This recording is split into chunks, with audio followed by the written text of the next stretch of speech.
Hi, my name is Alex Ortiz, and I'm the Director for Veteran Services for the town of Randolph and Milton. We're here today with Milton Access TV, and we have a special guest. We're trying to establish the Veterans History Project here in Milton, and it's an honor to be able to do this and record the history and stories of veterans within our community. Today we have a special guest, and his name is Colonel Mark Denton. Colonel, thank you for being with us today. Thank you for having me. It's an honor.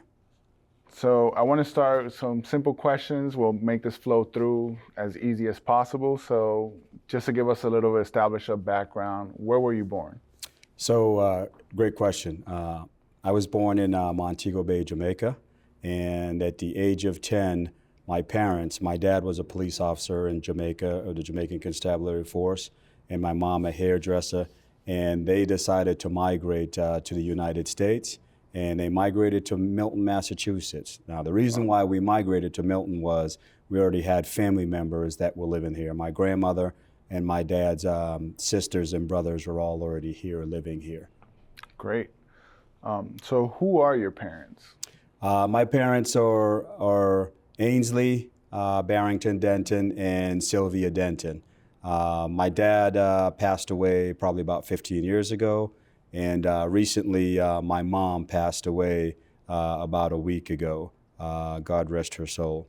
But my parents were great people, and I get a lot of my commitment, my passion, and just my drive from my mom and dad. And I was very lucky to have very good, loving, hardworking parents. And since you're talking about hardworking, could you tell us a little bit about their occupations? So yes, my dad was a member of the Jamaican Constabulary Force. So he was a police officer in Jamaica for about 20 years. He had a great, fantastic career. But then my dad decided that he wanted to seek better opportunities for his kids. I've got my brothers and my sisters also. And he decided to migrate to the United States. My mom, she had many jobs. In Jamaica, she was a hairdresser. And also, took care of us as kids. And then once she migrated to the United States, she entered the healthcare field. She worked at Boston Children's Hospital, and then she also worked at Brigham's and Women's Hospital here. She was a technician there, and then she ended up retiring from there. So she had a good run of about 35 years or so that she spent within the healthcare field. Great. So what was it like growing up in Milton? What was it like growing up in Milton? Well, it didn't start off very well. Migrating from Jamaica to Milton, that transition was very hard for me, and I'm sure it was very hard for my brothers and sisters. Also hard for my parents because they left great, fantastic careers and jobs and then came here. But they came here seeking better opportunities for myself and also for my siblings. My first year here, when we transitioned in, I first saw snow at the age of 10. It was a fall day, much like today, and the snow came falling down, and I basically said, what is this? And I'm ready to go back home. So that was my first introduction. I was in the 5th grade at the time when I arrived here, and quite frankly, I did not transition very well. I actually failed the 5th grade for multiple reasons. I was rebelling, missed home in Jamaica, and I will tell you, I basically failed forward. The following year was a great year for me. And the fact that I failed was probably the best thing that happened to me because growing up in Milton, I met some great and wonderful new friends.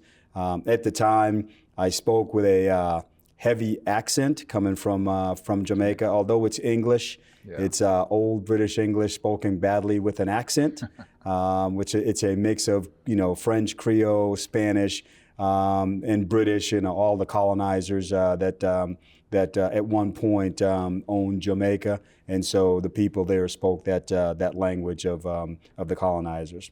But my transition into Milton again was very hard. But thereafter, I didn't just survive. I began to thrive. In the 6th grade when I entered Pierce Middle School, and then high school life. I absolutely loved my high school days. High school was wonderful for me. I loved the instructors. I loved the teachers, and they were fantastic mentors for me. Great, and I'm glad you transitioned into the schools, because my next question was going to be, what schools did you attend here in Milton? So I attended Tucker Elementary School, and I also attended Pierce Middle School, and I attended Milton High School. So all three of the public schools within Milton I attended. Was there any fond moments you had at school that bring you back, that nostalgia from being, for example, high school? Oh, I loved high school. I loved my high school coach, John Reardon. He was my head football coach. I was a captain of the football team. Loved my basketball coach, and a great mentor. Tough, disciplined, hardworking, Mike Goodless. But he taught me a lot, and I learned a lot from him. And quite frankly, as a matter of fact, I also remember Coach John Phelan, who coincidentally is the acting superintendent of schools now. I just saw him yesterday at the Veterans Day ceremony. But I just had a good time growing up in Milton. I had a lot of great friends.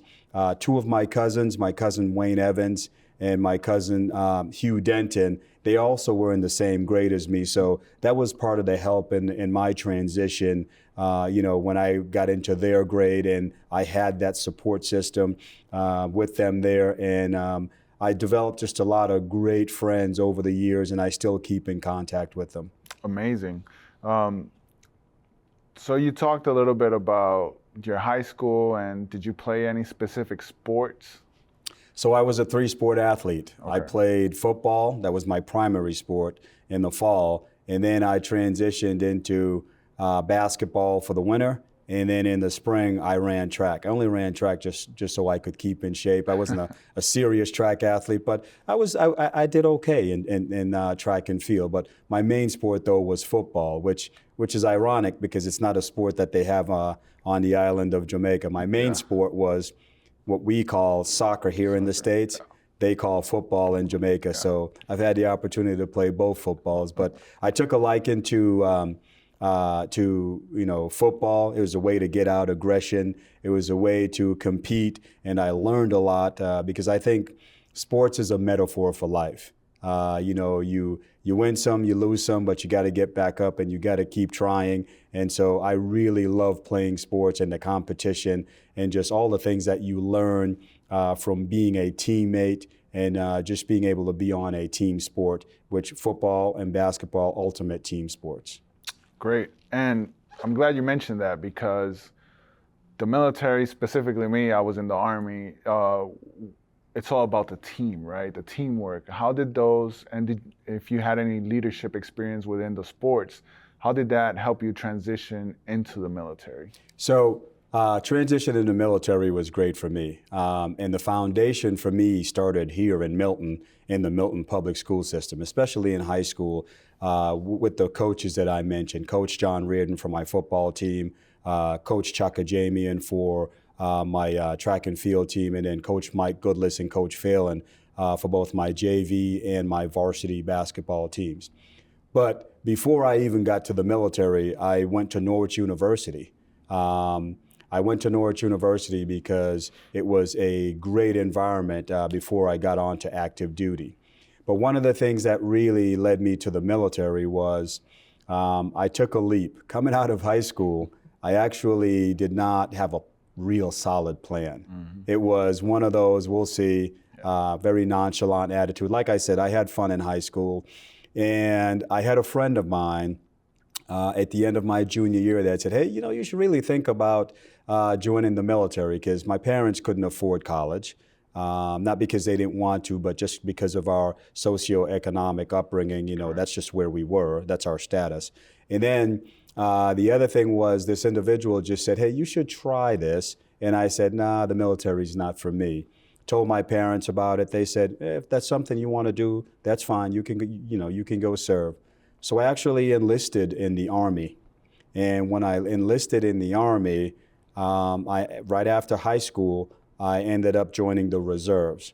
Once I joined the reserves, I went to basic training in Fort Leonard Wood, Missouri. This was August of 1992.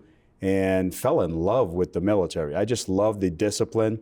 And, one morning I just woke up and said, wait, you're telling me you're going to pay me money to get up and work out, which I loved working out anyway, especially from football and basketball. Yeah. You're paying me to work out and you're teaching me a skill? I said, sign me up. But then there was a void in my life, which was I really wanted to go back and play college football. And Norwich University had come to Milton my senior year, and they had recruited me. But I told them, college is not for me. And so I found myself going back to Norwich University and said, hey, I would like to come to your college and I'd like to play football. And so I walked on at Norwich University and my freshman year, and I got put on the team, and then the rest is history. I was a 4-year starter thereafter. Now, I played offense when I was in high school, but in Norwich, they transitioned me to defense, and I tell you, that was one of the best things that could have happened to me. Again, another moment of, I felt I failed on offense, but that failure led me to being selected on defense, and I was a 4-year starter. So I'm glad you bring that up, because sometimes transition, when we serve in the military, we have a lot of transition phases in our life, and you've had an outstanding long career in the military. But going back to those young kids that might listen to you right now, what was the transition like from like high school football to then wanting to become or wanting to be part of college football and then the military? Like how can you walk us through those transitions and what you felt at the time? So the transition from high school to college, that was challenging. I mean, going to Norwich University, it's in the middle of nowhere, Vermont, and in Northfield, Vermont, and it's small campus. But that lifestyle actually fit me, and so it was a very good transition for me. But it's still a hard transition, because you're going from being captain of the football team, captain of the basketball team, so I was a high school hero, as I would call myself. Nobody else will. And when I got to Norwich, I was basically a zero. You've got to start over. But what it teaches you is it teaches you discipline, mm-hmm. It teaches you hard work, and it teaches you that when you get to one mountaintop, there's another mountaintop you have to climb, and it teaches you that dedication and that passion to just keep trying.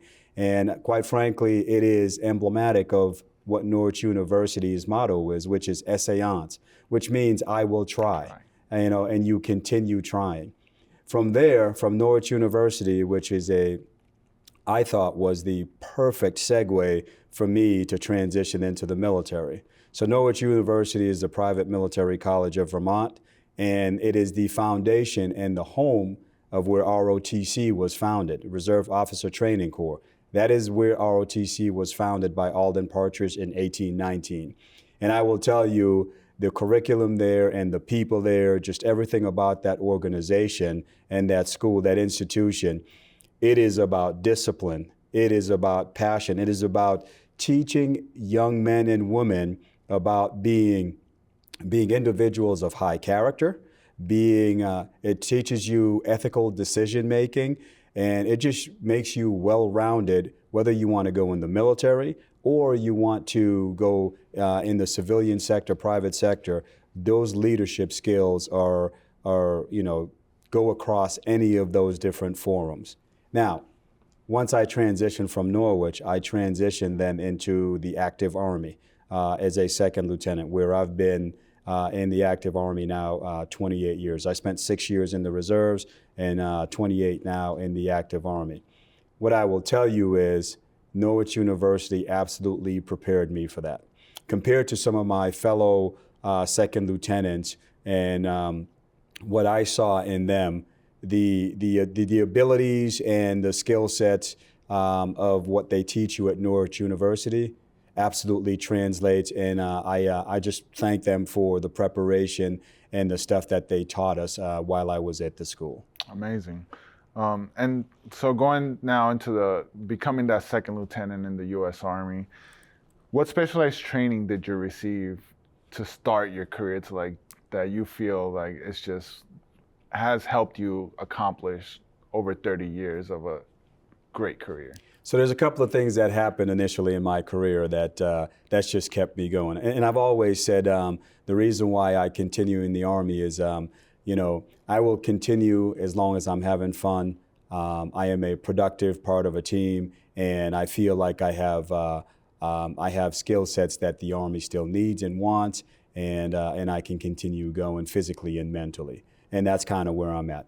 But I'll say though, my first assignment was to attend the Military Intelligence Officer Basic Course at Fort Huachuca, Arizona. And that training, and the Army does a good job of giving you institutionalized training at every rank, and that training was really foundational to my success in the military. I thought it was absolutely excellent. Here I am, a guy from Montego Bay, Jamaica. I now am an officer in the Army. I have a top secret clearance, and you're teaching me how to do intelligence work. Man, was I impressed. I'm like, wow, So I was like a kid in a candy store. Yeah. But another thing happened while I was there also. I met my wife. We weren't really good friends, but I was in the class ahead of her. I met my now wife of 23 years. I met her at the basic course. But I didn't really know her very well. So fast forward about 8-9 months after the basic course has ended, I am at Fort Campbell, Kentucky, my first real assignment, the 101st Airborne Division Air Assault. And my first 10 days there, they send me to this training. It's called Air Assault training. It's supposed to be the 10 toughest days in the Army, they told me. The cadre told me these were going to be the toughest days you'll have in the Army. I said, okay. I was nervous. I didn't know what to expect. But the standard was, if you're going to be a leader, and all my officers at my new unit in 2nd Brigade, 1st Battalion, 502nd Infantry Regiment told me, you have to pass this course. And quite frankly, you should shoot for being the honor grad. So high expectations are automatically. But I thought it was the 10 funnest days in the Army. Once again, it was, physical, and all the running that you have to do, and rope climbing, and all the different things that you have to do, obstacle courses. I thought, man, they're paying me to do this, and I would have done this for free. And I'm with a group of folks, and I'm learning every day. So I thought it was fantastic. So I passed the course, and I just thought it was really great. Again, they're investing in me, Correct. And so I thought it was fantastic. Fast forward about a few months later, I go up to my higher headquarters, the 2nd Brigade headquarters. And I go in there about lunchtime, and I was dropping some paperwork off. And while I went in there, I run into this female second lieutenant. And I said, hey, I know you. And she says, hey, how are you? And long story short, that's my wife that I had previously met her at the basic course. Had no idea she was up in our higher headquarters till I went there one day. We had a lot of mutual friends, so we all started hanging out together. We never dated for the first year or so that I knew her. And then we started dating, and the rest is history. We got married a couple of years later. We've been married 23 years now, and we have 4 wonderful kids. That's awesome. Yeah. And I wanna go back a little bit though, because so far you've been transitioning from Jamaica to Milton, high school to college, and I start seeing a path. And you did mention the air assault. I agree. Every time I've heard either any school in the military, sapper school, airborne, air assault, they always say you always shoot for the stars, right? Yes. So that seemed fun. I'm not gonna say easy, but that seemed fun. So what do you feel was the hardest part transitioning into the military that might have caught you off guard? I think the hardest part transitioning into the military for me, I'm a mama's boy, was missing home. Yeah. All these transitions, even when I went to Norwich University, was missing home. And even if you go back even further, the first transition I told you about was my migration from Jamaica to Milton, Massachusetts. And I didn't do very well in my first transition into Milton. I ended up failing the fifth grade. Not a lot of people fail the fifth grade. It's actually easy. Show up. And I mean, my first day, my first couple of days in the fifth grade, I got into a fight. I got into a fight with this kid named Jerry. I was the new kid. We're sitting in gym class, and he comes over and he says, hey, I mean, this is like day 2 in school at Tucker. And then he starts jabbing me. He's like, hey, I'm talking to you. And he starts jabbing me. And again, I was already irritated that it was cold and I was, in a foreign land. And I turned around and I just whacked him. and I ended up getting suspended in my first week in school. Yeah. So it wasn't a good start. So I didn't handle that transition very well. But like I said, it was probably one of the best things that happened to me in that aspect. Going forward, though, it was because I missed home. I missed Jamaica. Yeah. When I transitioned from Milton to Norwich, I missed home. I missed my mom. So I would always, on the weekends and stuff, when I could get back, I would come home. Quite frankly, I miss my mom's cooking. Yeah. My mom could cook the best Jamaican food. She was a culinary artist when it came to Jamaican food. And she knew that I loved my Jamaican food, and she still cooked it, again, up until, she took her last breath. And then the other transition was going from Norwich to the active military. Again, the big part of that was I missed my mom. But I would always try to write home to my mom or call, as phones became more prevalent. But yeah, the biggest thing for me in the transitions was just always missing home. Thank you for that. I know some promotions in the military are automatic, but to you, what was the most meaningful promotion that you've gotten? I mean, you're a colonel now, so there's been a couple in between. Yeah. Which one, like, really you were, I wouldn't say excited, but it was like, I made it? Yeah, so there's a couple. First, when I went from second lieutenant to first lieutenant, I was in Sinai, Egypt.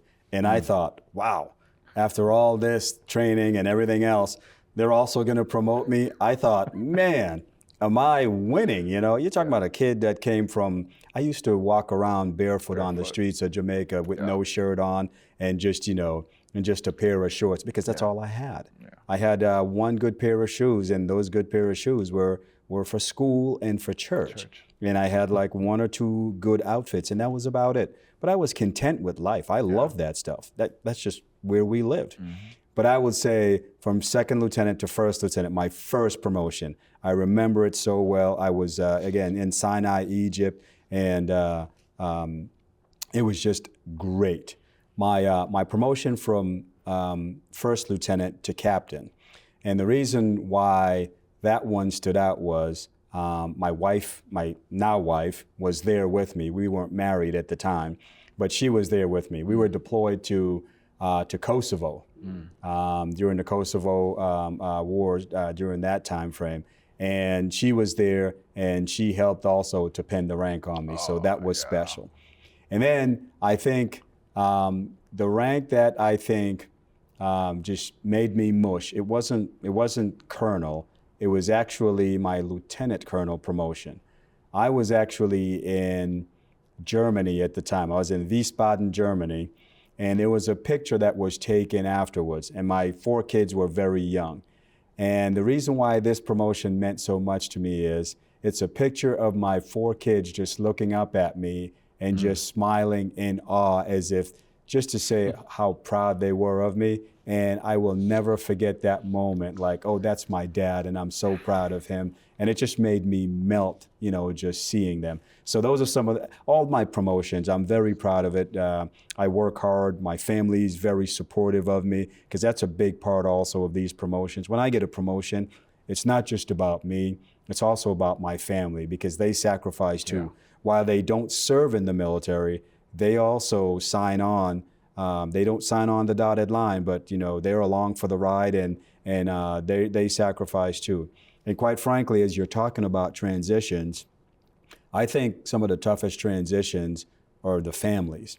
See, when I transition and I go from post to post, which I think we're on move number 17 now, when I transition and I go from post to post, automatically when I go to the office or I go to the motor pool or wherever I go, I automatically have people or a team that I'm going to be a part of.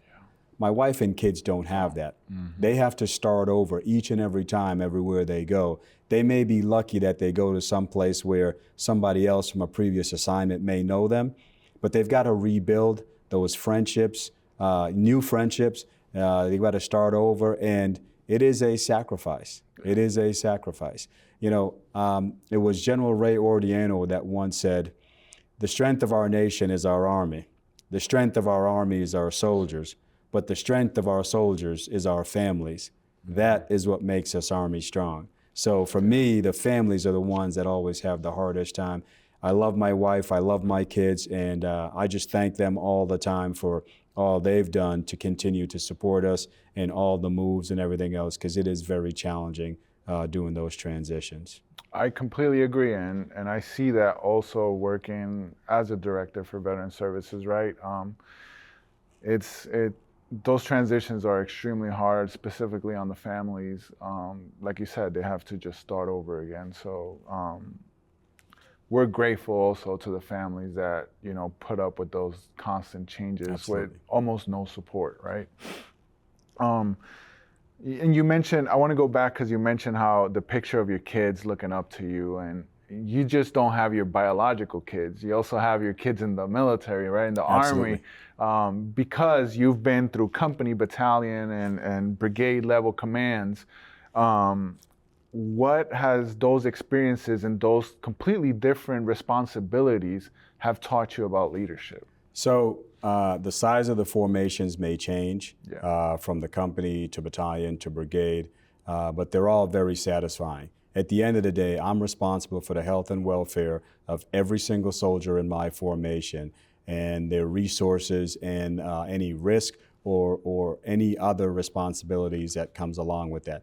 And quite frankly, their families are a part of that. And we have to also make sure that we have programs and things in place for the families to support. I 100% believe a soldier will perform their duties better if they don't have to worry about their families, and their families are a part of the unit. And being a part of the unit, for instance, when I do unit runs, from the time I was a company commander to a battalion to brigade commander, I always believe that you bring the families along. Now, when I was in Korea, my wife and I were married, and we were in Korea together. And the area that we were in is down by the demilitarized zone. So we were probably about 10 miles from there where we lived. So we didn't have families up there. But in battalion and brigade command, I definitely had families. And whenever we did a battalion run or other events, families are 100% invited to all those, awesome. Which is unique. Most organizations don't do that. Yeah. And we try to have monthly events, so we include the families. But the thing I've learned along the way is it's a team of teams. And the families are a part of that team. And quite frankly, every one of these soldiers, I have an innate responsibility to take care of every one of the folks under my control. And it is my responsibility for all their health and welfare, and anything that they do, good or bad, reflects on the organization. And I want to make sure that I'm always taking care of every single one of my soldiers as if they're my own kids. And I want to treat them the same way, with the level of dignity and respect that they deserve, and make sure that they're each a valued member of the organization. So I try to get to know everybody in the formation. I may not remember all their names, but I certainly remember all their faces. You served multiple combat tours, right? Iraq, Afghanistan, you mentioned Kosovo. Can you tell us about your first deployment, and how did that feel like, going from Jamaica to Milton to college? So how did it feel to go on your first combat tour? So my first deployment was to Sinai, Egypt. We were on the Red Sea, and it was a multinational forces observers. Great mission there, keeping the peace there. That's part of the peace accord that was signed at Camp David. So our job there was to uphold that. And then I will tell you, it was what I thought I had trained for. And every soldier, when you train with the ultimate in mind, that you are going to combat to do what you signed up to. to do, which is you raise your right hand and said, I will support and defend the Constitution against all enemies, foreign and domestic. And so deploying was a joy for me. I enjoyed deploying. You know, when I was deployed in Kosovo, my wife was also deployed there. So my wife was a military intelligence officer, and she was over there with me. And some of the favorite things that got me through was at the end of the day, we would vow to meet up and we would play Scrabble together. So that was some of my favorite memories of being deployed. Fast forward, if you go to my time in Iraq, some of my favorite memories just being on a team. I was on a team there, and we did a great job. But some of my favorite memories was just going out and running with the guys at the end of the day. And we, quite frankly, on the installation, we actually trained up and ran the Boston Marathon locally there. So we were one of those that were able to do that. So just being with the team and being with the guys, you learn a lot about people, you learn a lot about yourself, and you allow yourself to become vulnerable, and you allow people to get to know you. And that's the only person you have, you know, to be able to cover your six or those around you. And you have to be able to trust them, which that level of trust, you know, you don't know until you have to use that. And we've been in some situations where you just have to trust that people are going to cover your six. And it's absolutely been fantastic. And, you know, I was able to make it home. There's some others that weren't able to make it home. And, you know, we just pray for them and their families. And we just have to make sure that we never forget their sacrifices. I agree. And you mentioned cover your six, and just to break that down for everybody else that might be watching. So cover your six is just have your back, right? You're 6 o'clock, you're back. In combat, and I could relate to this the first time I deployed as a young E4, there's moments that change your perspective on leadership and just life in itself. Was there a moment that where all the training leading up to that and your leadership skills were questioned in combat or in theater? How did that feel, and if you could share what they were? Yeah, there are several moments I could point to, but let me point to just one. The one I would point to is probably in Iraq. I was in a Humvee. Actually, I'll say two. I was in a Humvee, and we were just driving down the highway, and we got hit with an IED, improvised explosive device. I was riding in the back of the vehicle, and I thought, man, what am I doing here? And there were just two explosions that went off. One vehicle was hit, but it wasn't hit that bad. And in those moments, you know, the thing that raced through my mind first was my wife and kids. And then they started thinking about my mom. I started just thinking about all those things. And you start to question yourself and your decisions that you've made and what are you doing. But at the end of the day, though, I'm a big believer in providence and God's will. And you just keep the faith. Every time before I went out on a mission, I prayed. I prayed like I've never prayed before. But I will say, though, that event, the first time I was in an IED, that really hit me. Another one was there was this one bridge in Taji, Iraq, that we always drove across, and the bridge just always had snipers on it, and just always stuff going on. And probably about 5 minutes after we had just crossed the bridge, right behind us, apparently the sniper was there the whole time. There was another convoy that came behind us, and it took the entire convoy out. And the only thing I could ask at that time is, why them, and why not me, and why not our convoy? And you know, you just try to look for answers and say, and you just feel bad for those families who are, you know, going to be missing those individuals, and you just thank God that you're still alive. A lot of ranges of emotions I went through at the time. anger, sad, and just asking questions as, why them, and just why not me, why not us, why not our convoy. And then the last example I'll give you is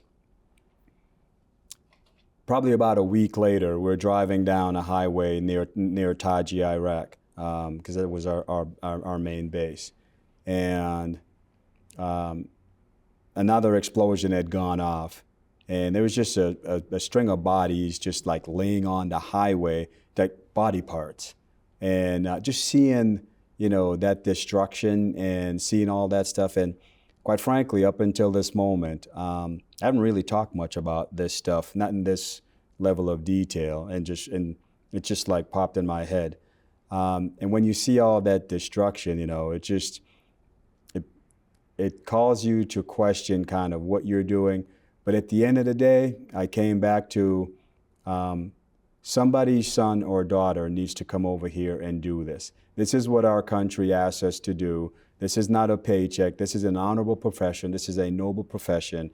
And we rose our right hand for this flag. And what we said is, ultimately, is you raise your right hand and you took an oath to the Constitution. Yeah. You took an oath to the Constitution to protect and defend against all enemies, foreign and domestic. And pretty much you're willing to give your life for this flag. And so, but those are some of the examples and instances of things that, I've kind of gone through. And sometimes it could be difficult, like you mentioned, that did pop in your head, and I can relate to that, right? However, I want to lighten up the mood a little bit and talk about, do you remember, and like you said, you had a lot of fun when you were in college and high school, you were having a lot of fun. Sometimes we have a lot of fun too in the military, right? Or in the Army. Can you tell us about any humorous times while you were in the military that you'll never forget? I mean, I have a couple in the back of my head just when I was deployed to Jalalabad, Afghanistan, right? And we could talk about that. But can you share some of those experiences that will always resonate with you in a humorous part? So I have a lot of fun in all organizations that I'm in. I try to, be lighthearted. When I was a battalion commander in Fort Huachuca, Arizona, my sergeant major and we coached the local flag football team, and I love coaching. It's a part of who I am, and so that's a great memory for me. Is just us, working together, and we always have like the little Army Navy game or little Army Air Force game, where we have folks from Davis-Monthan come down and we play a flag football championship around the Turkey Bowl time, playing officers versus NCOs where were we? We were in Korea, and of course the NCOs won, which we didn't. They wouldn't let us, not hear about it for like the rest, the next month or so. But, just fun things like that. As a brigade commander, same thing, we would do, my sergeant major, Maurice, he would just put on a lot of events like that, where, we would get an opportunity to go out and let our hair down, play with the soldiers. Almost every Friday we would do a flag football game or some type of event. We'll even play dodgeball. But yes, those moments I will always remember, just being able to do that. I mentioned when I was deployed, we would have combat dining in, dining outs and stuff like that, just tactical dining outs. Just being around the guys and being around the team, there is such a camaraderie that I've never experienced anywhere else. The military is the ultimate team where you depend on everybody. I had a coach when I was in college, my defensive coach, Mark Clayman, and he used to say, just do your 111th. Be disciplined, just do your 111th. And the reason why he said that is there's 11 guys on a football team. And if everybody does their assignment, they can't beat us. If everybody does their assignment and everybody beats their man and plays up to their potential and their level, they won't be able to beat us. And we had a fantastic defense. So, and that's emblematic of what the military is, just the ultimate team of teams. And I had great fun in everything that I've done in the military, and I wouldn't change it. I wouldn't change. I made a lot of mistakes along the way, but I wouldn't change it because it made me a better person. It made me who I am today. Going through your record, one of the things that and I did this after I left the Army, but you've managed to earn multiple graduate degrees while serving, while being in command, while having all these responsibilities. You still managed to get those graduate degrees. How did you continue, how that continued education shaped to where you are today? So part of that is my dad. My dad was a strong proponent for education, and he always said education is the key to success. And he always, he's one of those guys, stay focused and keep the main thing, as Pat Riley would say, where the main thing for him was it wasn't sports and it wasn't anything else, although those things are good, but you've got to get your education. Now for me, while in the military, it was important to me to get a master's degree, just one master's degree. That's all I wanted to do after I graduated. I tried several times and I didn't do very well. Again, failing forward. That's a constant in my career.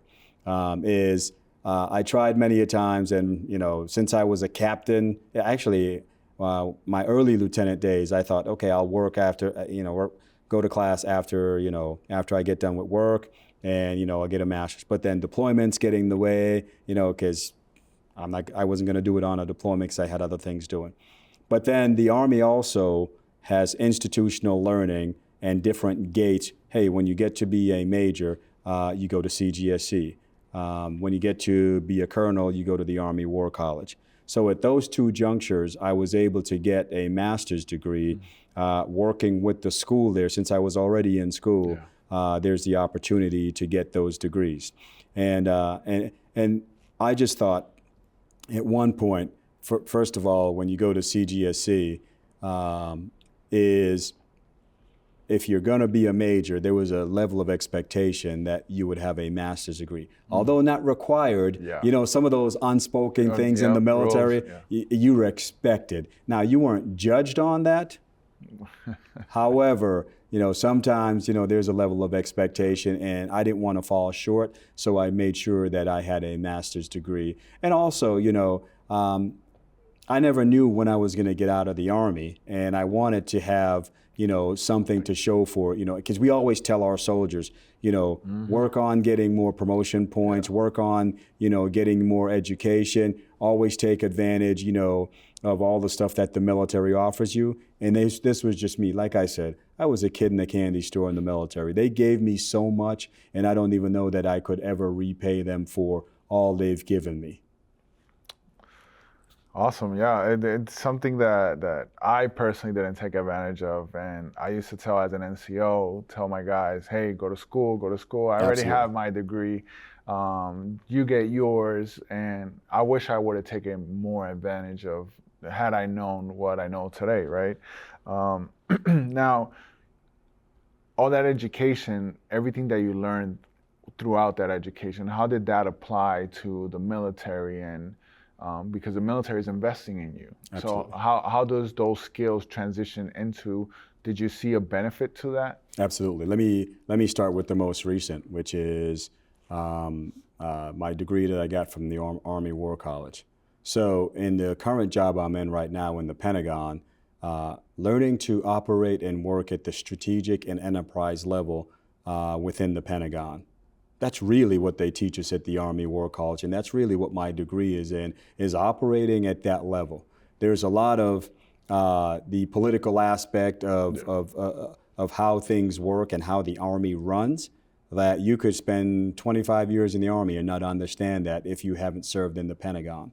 So a lot of what I learned in my time at the Army War College directly translated, and I'm telling you, it was because of the Army War College and the things that I learned there, why I think that, the transition into the Pentagon was almost a seamless transition. And I had some good folks that I work for and work with within the Pentagon.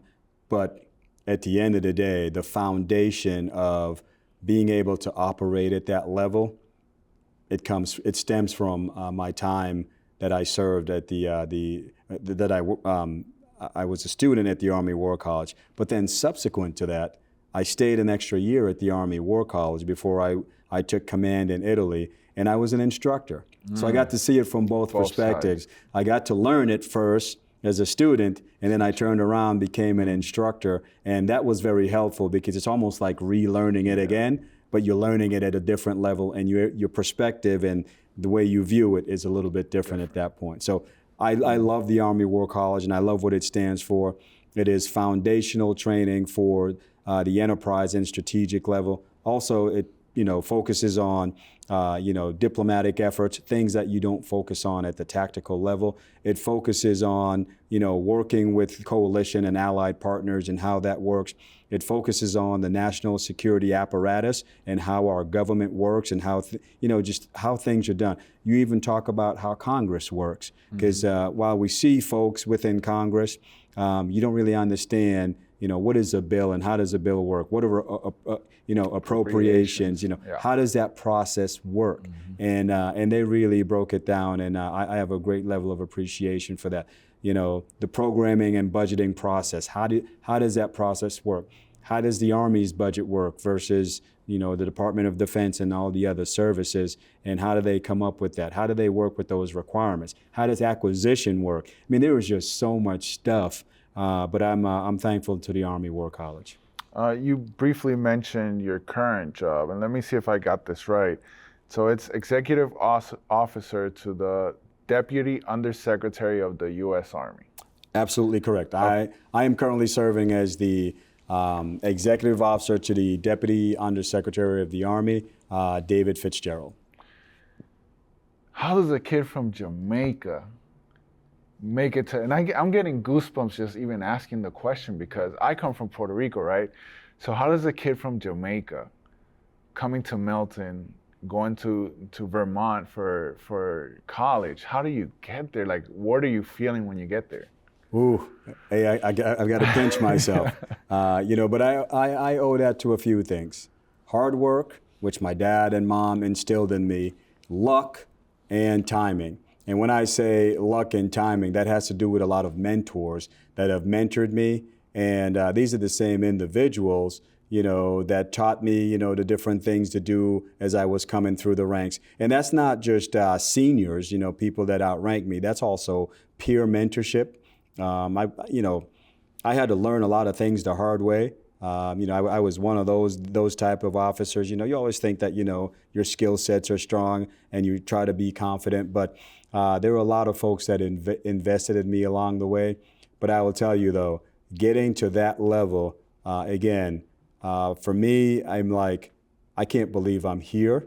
And there are days that I will sit there on the back wall where there's the Secretary of the Army, there is the Chief of Staff of the Army, the Vice Chief of Staff of the Army, the Undersecretary of the Army, and maybe 4 or 5 other people.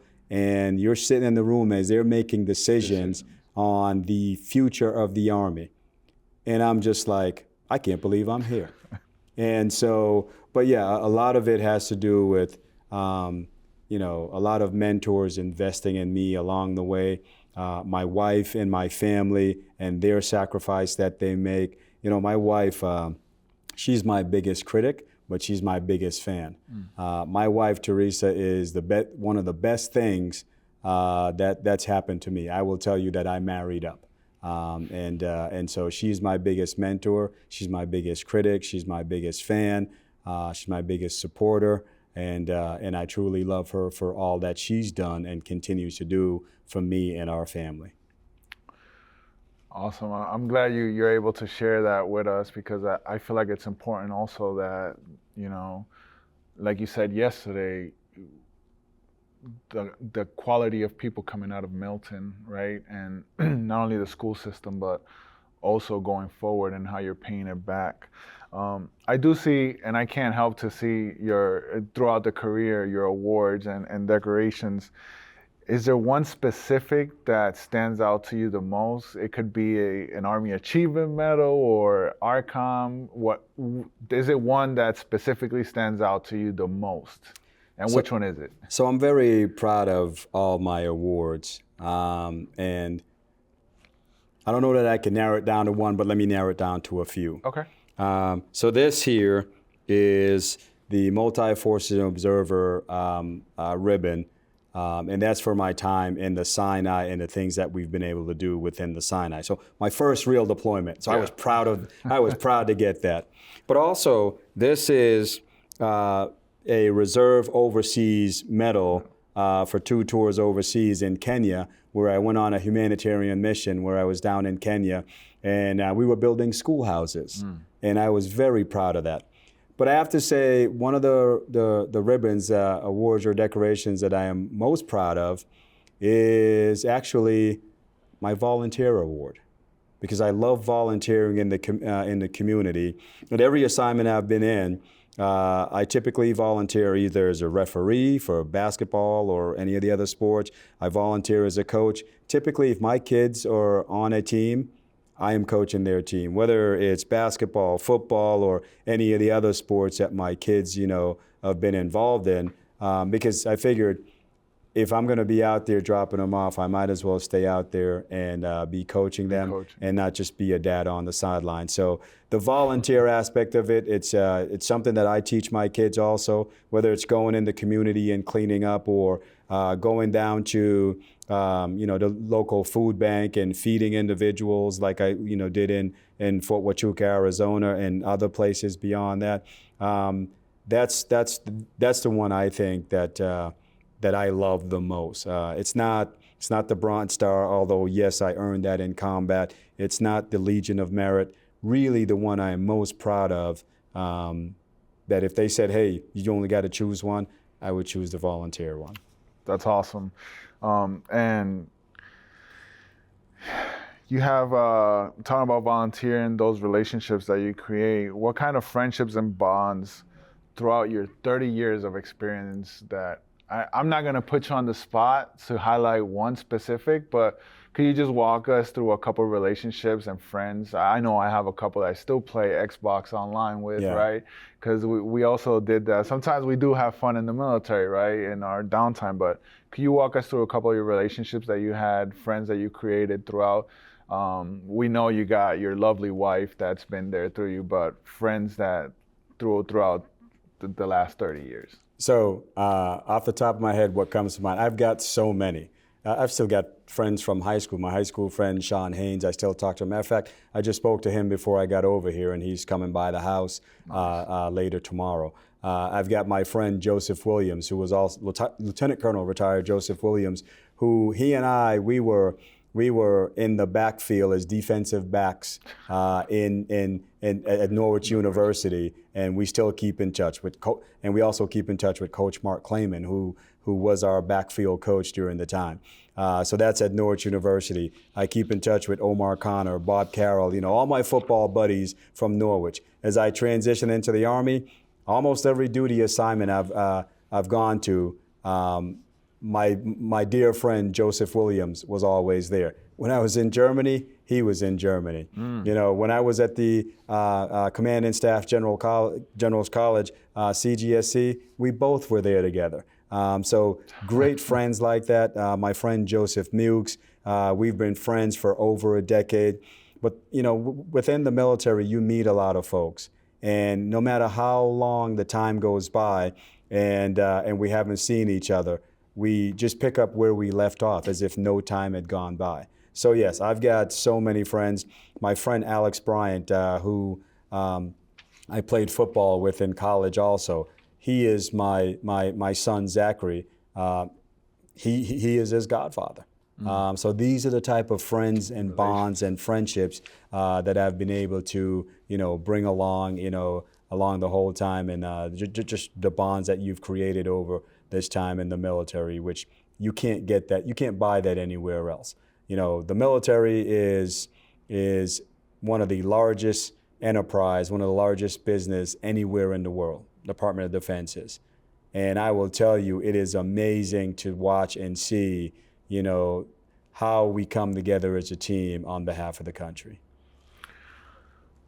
We kind of walked through briefly your career and starting in Milton. Yesterday, it felt like it came a full circle when you came to speak at, we had the honor of having you here speaking for Veterans Day, right? Which veterans usually translate to a culmination of a career, right? But you're not quite there yet. But how does it feel to come back home and be able to speak to the same town that gave you the opportunity to grow up and fall forward? Oh man, it was surreal. It was surreal being able to come back to Milton and be the guest speaker.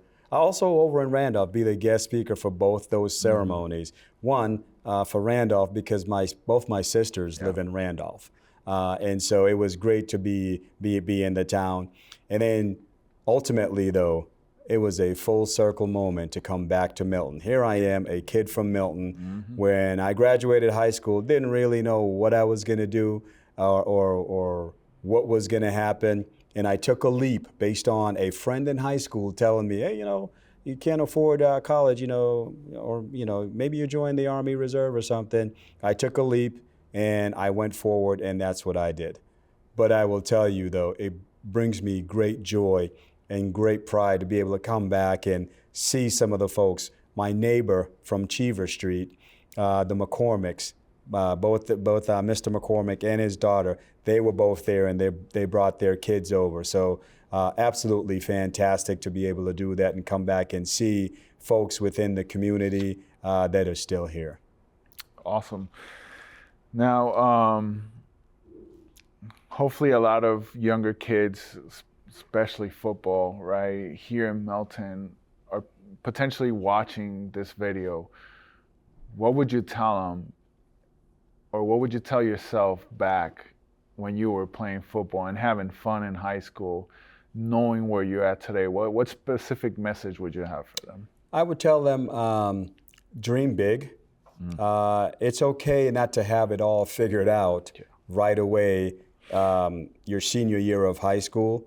But, you know, have a plan, but you don't have to have the complete plan. I had no plan coming out of high school, but I don't encourage that. I don't encourage not having a plan at all. But also get outside your comfort zone. I had no idea, you know, the things that I would be able to do and the challenges that I would be able to accept, and the response and the resiliency that was already innate and built in me from Jamaica to Milton to Norwich to then into the military.